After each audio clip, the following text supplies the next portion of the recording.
Welcome to the Fire and Earth podcast with your hosts, Jason Mefford and Kathy Gruber. Fire and Earth, giving you the keys to unlock your limitless potential. Welcome to another episode of the Fire and Earth podcast. I'm your co-host, Jason Mefford. And I am Kathy Gruber. And today we thought we would talk about a subject that is, I think, affects everybody's life, affects everybody throughout the course of their life. It is money. Money. Money.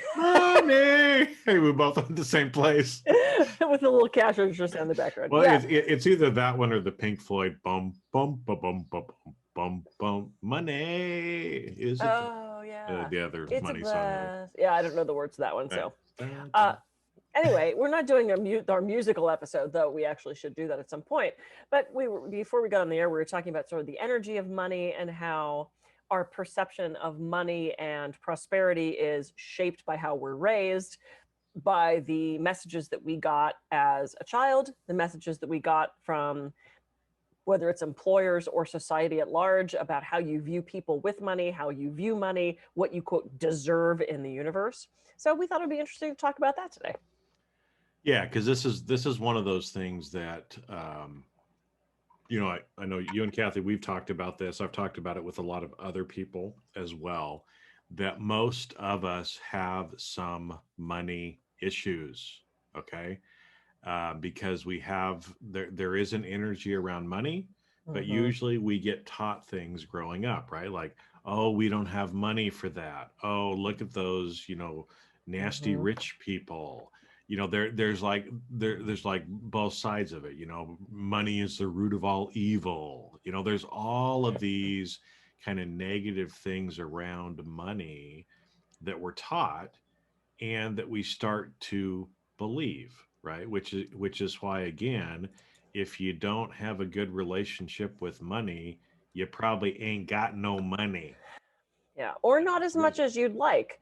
And I was a huge fan of Susie Orman for a while, and I used to watch her show. And one of the things she talked about was, do you respect money? And she used the very physical example of, she said she was in a grocery store or something, and the woman in front of her opened up her purse, and it was wadded up, and it was just shoved in there, and she didn't know how much she had. And she said, just from the energetic perspective of respect, I have my money nicely organized, everything's facing the right way, I treat it with respect. And I thought that's such an interesting thing. I mean, it sounds ridiculous, who cares how you treat the physical money, but if it's something that is precious to you, if it's something that is valuable to you, and I'm not saying that, if you have a negative view about money, you're like, I don't think money's precious. No, your landlord does. So, but she had a really good point of just treating the actual physical money with respect. I have a girlfriend who will not put her purse on the floor, like in a restaurant or something, because she believes that is disrespectful to her prosperity and her money. So she always either hangs it on the thing or she'll put it on the chair next to us, or, she doesn't want her purse on the floor. And I was like, that's an interesting thing too. So we all have these sort of rituals around money. But those were just a couple that, my friend Susie Orman, I know we have a lot of different ways we can go with this. Yeah. So which way do we want to go down? Right. Because I think one thing that I learned, too, as we talk about money consciousness, is money doesn't come from hard work. That's what so many people say. That's another one that we tend to believe, right? Well, if you work harder, then you're going to have more money. Well, do all the people that work really hard have a lot of money? No. In fact, a lot of the people that work the hardest get paid the least amount of money, right? Yeah. And so again, one thing that I was taught, I usually have a picture, but imagine that you've got two squares on a page of paper. And in the one, you write work, and in the other one, you write money. Work does not equal money. Yes, money does come from work, but there is not a direct relationship between the amount of work that you do and the money that you make, right? In fact, I have worked very, very hard for some money. Other money, in a minute, I've made as much as it took me like a week to earn other money, right? So getting that kind of separated from a prosperity consciousness in your mind, that money comes from the universe. It doesn't come from hard work. Yes, we have to work. We have to do things. We have to provide service and value to other people. But money doesn't come from the work. It's provided by the universe.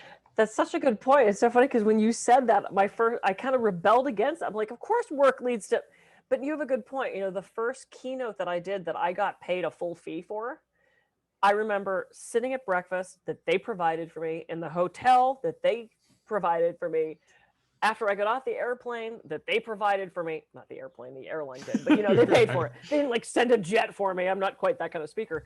And the woman came over, she goes, Kathy, it's so great to have you here. And she handed me my check. She said, I just wanted to give you this before you do your talk today. And I'm sitting there having this great breakfast. The waitress is amazing. She brought me a pitcher of iced tea.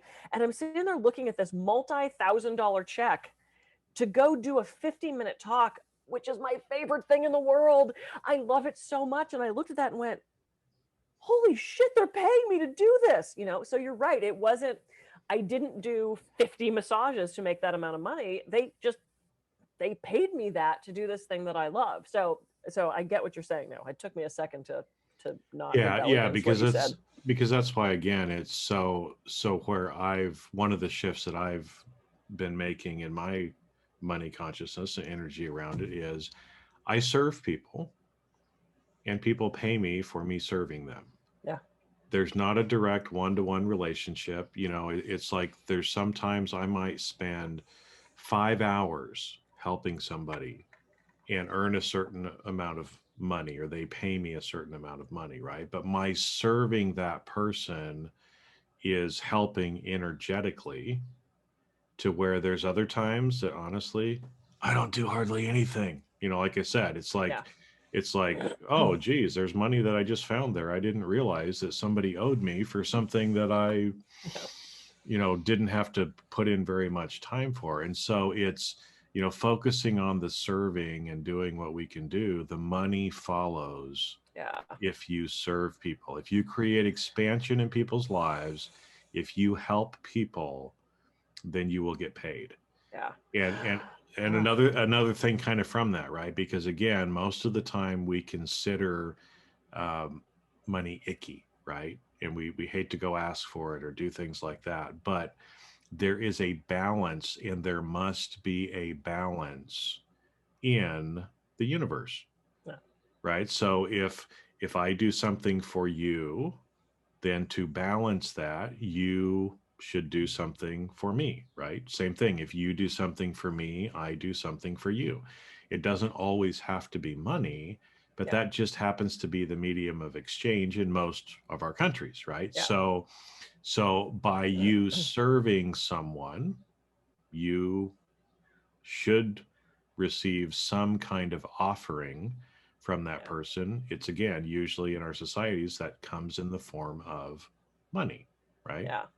So you don't have to feel icky about accepting money if you have been serving and helping people to receive the money. Yeah. Right? If you go stick them up and take their money, totally wrong, right? But if you're providing service, valuable goods or services or things like that, then you are entitled, right, to receive some form of compensation, either money or otherwise, for that.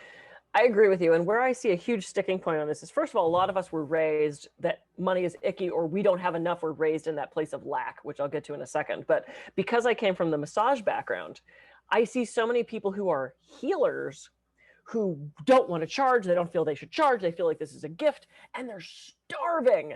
They're living on people's couches because they will not charge for this thing that they're providing. And it's like, but you had to pay for your table. You have to pay for the lotion. You have to pay for the sheets. You have to pay for your education. You have to pay for your rent. You have to pay, you know, unless you're just wealthy or you have enough to live on, you need to have that exchange. Also, people do not appreciate sometimes things that are given for free. The times that I have discounted, I swear to God, every time I've massively discounted a session for a client, it's been a nightmare. They've not shown up. They've been jerks. They've not even given me the $20 that they were expecting. I mean, it's been a horrible experience when I have discounted it for people who say they can't afford my services. Having said that, though, the first chiropractor that I went to, it was my wedding day. I was about to fly home to Pittsburgh. My neck went out. I sat in the chair and went, oh no. And I literally, hours later, I was getting on a plane to go get married. I found a chiropractor in the phone book. It was down the street from my office. I had to walk. I didn't have a car. I like huddled down, in not Montecito, Beverly Hills at this point, waddled down to this guy. He adjusted me and I said, how much do I owe you? And he said, $20. And I said, no, that can't be your rate. And he said, Kathy, let me ask you this. He said, what do you do for a living? I said, I'm an actor, but I'm working as a receptionist. He goes, okay, do you have a lot of money? And I was like taken aback by his directness with that. And I went, no. And he goes, okay, do you have health insurance? I said, no. He goes, okay, you told me you're getting on a plane like today to get married, right? And I went, yeah. And he goes, okay, your rate is $20. And until you tell me otherwise, your rate will always be $20. He said, I have incredibly wealthy patients that come in 3 times a week who pay me exorbitant amounts of money so that I can charge you $20. That is your rate until you tell me otherwise. And I'm like, oh my God, like, it was just the sweetest thing. And I ended up seeing this man for years. I sent other patients to him. So it ended up being that exchange of, this residence, this give and take of money. And then when I had health insurance, I remember walking in one day and showing him my card and going, you can charge me $50 now, but that was our relationship. And he had this understanding of that giving. And maybe the giving to me didn't directly come back from me, but it was, I gave to you, you gave to somebody else, who gave to someone else, it carried it forward. And I will never forget this man, because that was just such an incredible lesson. And I realized that sometimes that generosity, it comes back to you. Well, it does. And that's why, that's a great example of, again, there is this reciprocity of life. There's one of the laws, folks, is the law of reciprocity. Okay. It's a cosmic law. You don't have to believe it, but it's real and it happens. i.e., everybody talks about karma. Guess what? That's the law of reciprocity. Okay. So when you look at it, because exactly like you're saying with that chiropractor, he had wealthy clients. To them, it was nothing for them to probably come in, drop hundreds or thousands of dollars, with him on a weekly basis. The fact that he was able to receive that from those people allowed then your chiropractor to be able to share or give that forward, pay that forward, which is also the concept of general reciprocity, to other people who are in need, right? Yeah. If you want to save the world, you got to be wealthy to do that. And you've got to have the resources to be able to help kind of mix it all around. And so that's a perfect example of, pay what you can. He didn't, because this was the other point where I wanted to go to, because you were talking about sometimes light workers, healers, they think, oh, this is my gift, I have to give it away for free. But the problem is, if you give something freely, but the other person does not give back, they cannot receive from the universe. There must be some exchange, right? Even if they're like, hey, I'm going to buy you dinner next time or whatever, right. Even if it was only $1, right? But that chiropractor, you had to pay him something or give him something of value for the service he was providing for you to actually get the healing. Yeah. Right. And that's another thing that we tend to forget is, if we don't charge people, we're actually hurting them, because they're not participating on their side of the exchange. And so they don't get the benefit. Yeah, they don't see the value in it. Well, and Usui, I can never pronounce it right, Usui, who rediscovered Reiki, he found that when he was giving the Reiki away, he would go back to these people later and find them back in this state of illness. And he realized that if you give this away for free, the people don't see the value in it. So it's not as effective. So, people get on Deepak Chopra and they call him like Deep Pocket Chopra, and he's so rich. And who cares? He's helping people.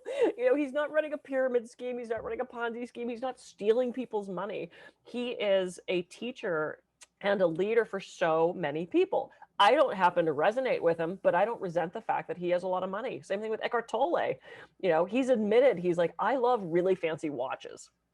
He goes, I love spending money on really fancy watches. And I'm thinking, good for you. You're talking about presence and meditation, and then you're off buying, the latest Rolex. I think that's awesome.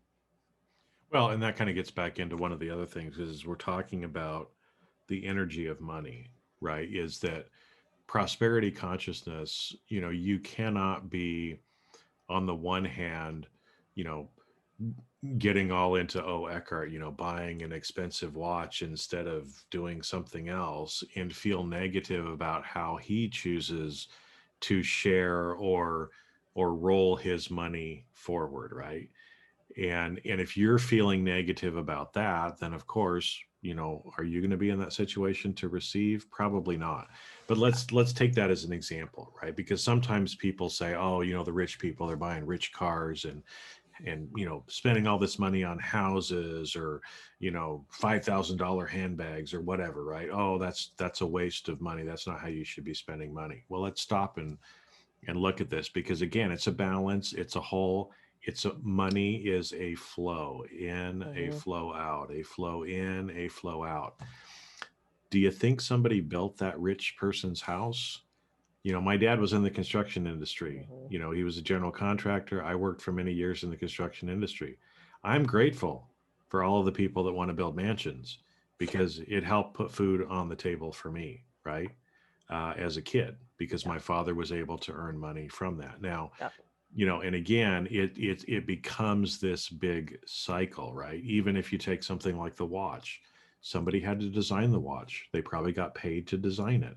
Somebody got paid to mine the materials, refine the metals, make the different thing. If you look at something like, a $10,000 Rolex watch, let's say, think about the hundreds of people behind that who were also able to earn or provide for themselves and their families because of that, right?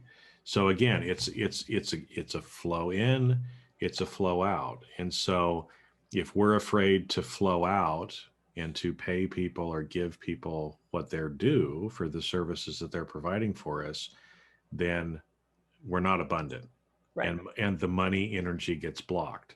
Yeah. If we're only worried about inflow and we're not giving anything back, then it's a problem, right? And we've talked before about this on the podcast about, the fact of having employees or having other people like that, yes, the revenues that we bring in are able to then also support and flow back out to other people as well. Absolutely. It's interesting. So, and I know we're going to talk about this on a future episode, but I do something called mental bank, which I learned from Dr. Kappas at HMI, which is the hypnotherapy school I originally went to. And it's about prosperity and abundance and shifting your perspective on money. And the example that he gives in the video when he teaches it is, and this is the original Dr. Kappas, not the current Dr. Kappas, it's his dad. There was a guy that came to him for hypnosis and he could never make more than $18,000 a year. Like no matter what job he did, he'd hit 18 and that was just, he'd get fired, he'd get laid off as far as he could go. And in investigating that further, Dr. Kappas realized that the guy's father never made more than $18,000. So the kid, now the adult, in his mind felt like that was as much as he could do. And so this mental bank, which is a phenomenal activity, I do it every night now, helps you shift your focus on money, helps you shift your perspective on abundance. And I was teaching this technique to a bunch of massage therapists, all millennials. They have a very different perspective on money. They have a very different perspective on capitalism, many of the millennials that I know. And I was teaching them this thing, and the one girl goes, okay, well, but what happens then when you reach that goal in the mental bank? And I said, well, you double it again. And she goes, how much money do you need? And I'm thinking, oh my God, no. And I said, well, let me ask you this. I said, how old are you? She said, I'm 23. And I went, okay, cool. I said, are you going to have school loans? She said, no. I said, okay. I said, would you like to buy a house someday? She goes, yeah, probably. I said, do you want to get married and have kids? She goes, yeah, I think so. I said, what your idea of what you need right now for money is going to be really different when you're 40 and maybe you want to go back to school. Maybe you want to put your kids through school. Maybe you want to start a foundation. Maybe you want to donate to a homeless shelter. Just because you at 23 or 22 or however old she was, she didn't think, she thought that was just exorbitant. Well, how much money do you possibly need? I'm thinking, wait, I just wait a little bit. Making money is not bad.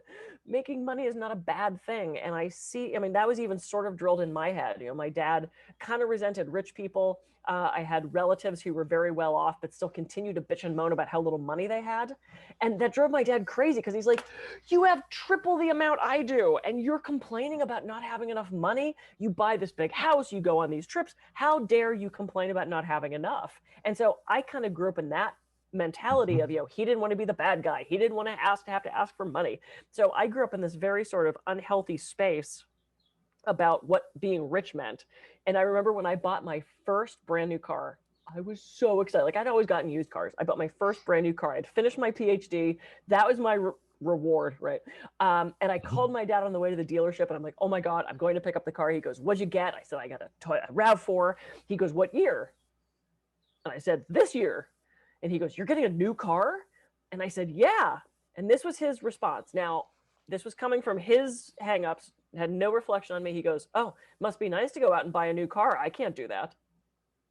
And I was like, oh, I am your grown daughter. And that was, I think, the one time, he was an amazing man. That was the one time in my life where he said something like that. But I could tell it, like, he wasn't sure what to do with the fact that I was now probably making more money than him. And so he reacted with words in a way. He actually apologized later and told me how proud he was of me. But that was his thing. It must be nice to go buy a new car, because of the way he was raised with money. So we can break that cycle. You can break that cycle by doing things like mental bank, working with a money therapist, a money coach, just starting to shift your perspective. Yeah, well, and like you brought up with kind of with your dad there, but also, Dr. Kappas that was talking before about the client that couldn't earn more than 18,000 a year. I've seen it in my life. I've seen it in other people's lives. There are unconscious money blocks that we have. We don't know necessarily what it is, what's causing it, why it is. But again, if you notice something like, I can't make more than $18,000 a year.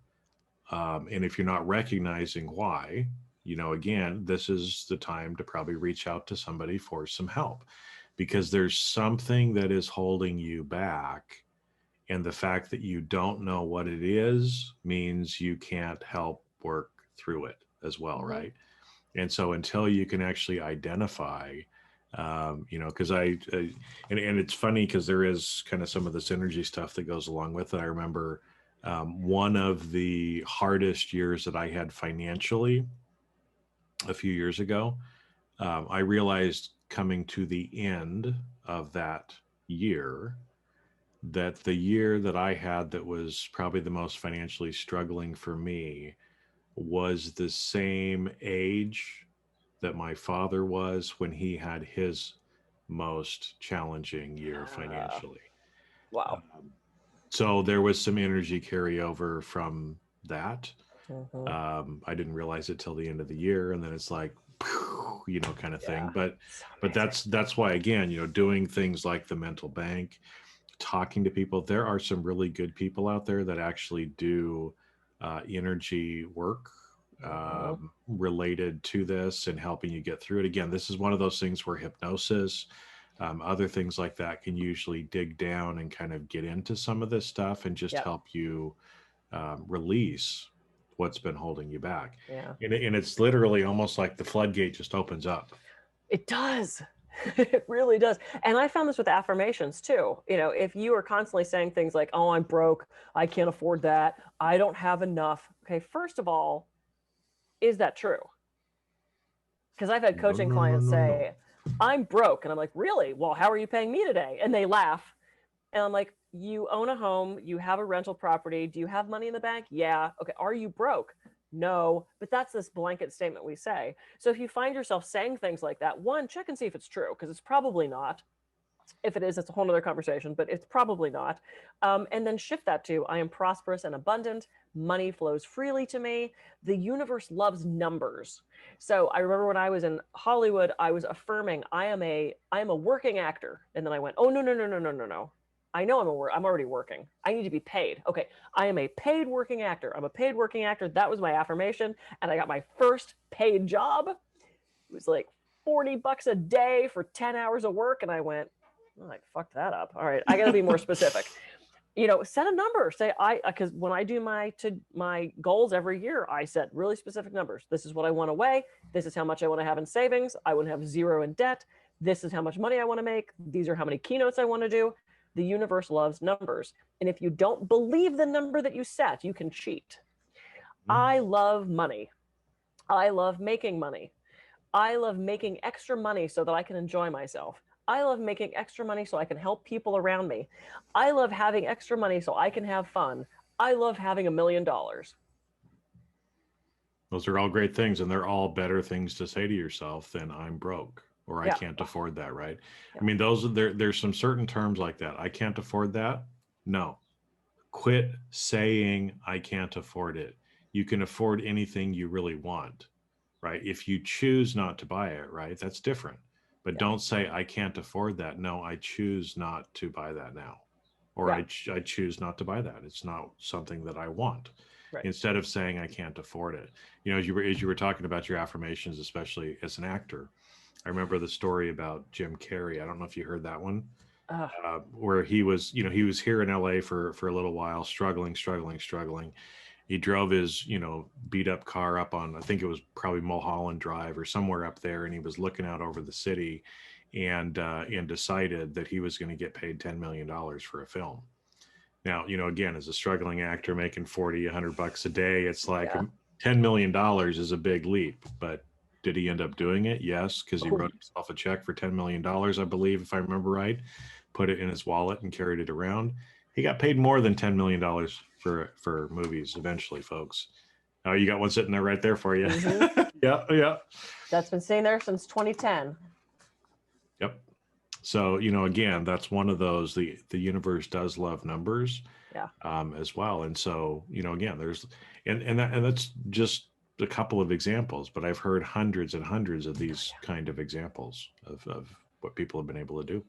Yeah. And affirmations work. I did one for a while was I accept money from unexpected sources because I didn't need to know where it came from. I just needed to know it was coming and that I deserved it. And within days, I got hired to do expert witness work.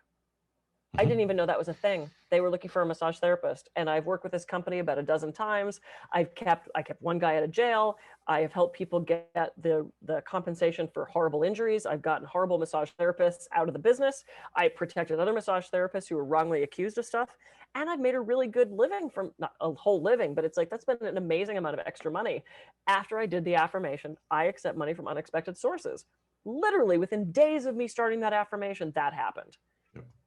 I definitely wouldn't have expected it. I wouldn't have thought to seek it out because I didn't know they needed a massage therapist for such a thing. But this stuff works. So just shift it's all, again, like we talk about so much, it's all about shifting your perspective, looking at things a different way. It is. Yeah. It is. So there is energy with money. So again, we talked about lots of little things, but even, again, like the Susie Orman thing at the beginning, if physically, taking care of your money, doing what it is. I'm one of those people. I'm very anal about my money. I have my certain thing in my wallet. Everything is folded. It's the right way. It's in certain order. Everything is taken care of because I do have physical respect for the money as well, right? That's one thing you can do. And we talked about lots of other things, get rid of saying, stop saying some of those things that we know are not true that are holding ourselves back. Replace those with different things like I receive money from unexpected sources. I did that one for a little while too. And I had some stuff show up that I had no idea would have ever been there. Right. Yeah. So, those things do work. And again, it's all about energy. Try to separate and realize if you serve people, if you're doing, good for humanity, the money will follow. Right. I serve people and money piles up for me. That's one of them that I do, right? I focus on the serving and let the universe worry about filling my bank account. And it does, right? So that's another thing kind of from that. And again, too, one of the things we talked about, there's a bunch of great practitioners that are out there as well. If you're seeing that there are certain blocks that you're having, you're not sure why you can't get past something, reach out to people. They're great. I mean, you and I have done it and it works. So there's people out there as well to be able to help, because at the end of the day, money is just a medium of exchange, but it allows you to do so much and to serve so many people. It's not icky. It flows in, it flows out. And the better that you can do it at actually how you're using your money to help serve other people and help care for other people, money is beautiful. And in fact, the biggest way to help change and make an impact on this world is actually to be wealthy, because you can do a lot more good with money than you can without money. Yeah. That's the way it is. Right. I mean, it's like, that's how it's all set up. So we might as well embrace that and do what we can in that system to make the biggest change in the world. So, yeah, I love that. Cool. This was I love this episode. We haven't talked about money all these episodes, hundreds of thousands of episodes. Hundreds and thousands of episodes. I don't do math, which is why I have an accountant. Anyway, I am Kathy Groover. I can be reached at kathygruver.com. And I'm Jason Mefford. I can be reached at jasonmefford.com. So this week, think about money, think about changing and having a more positive energy towards it, and just watch it start coming in, filling up, and all the good that you can do for the rest of the world by having that. Catch you on the next episode of the Fire and Earth Podcast. See ya. See ya.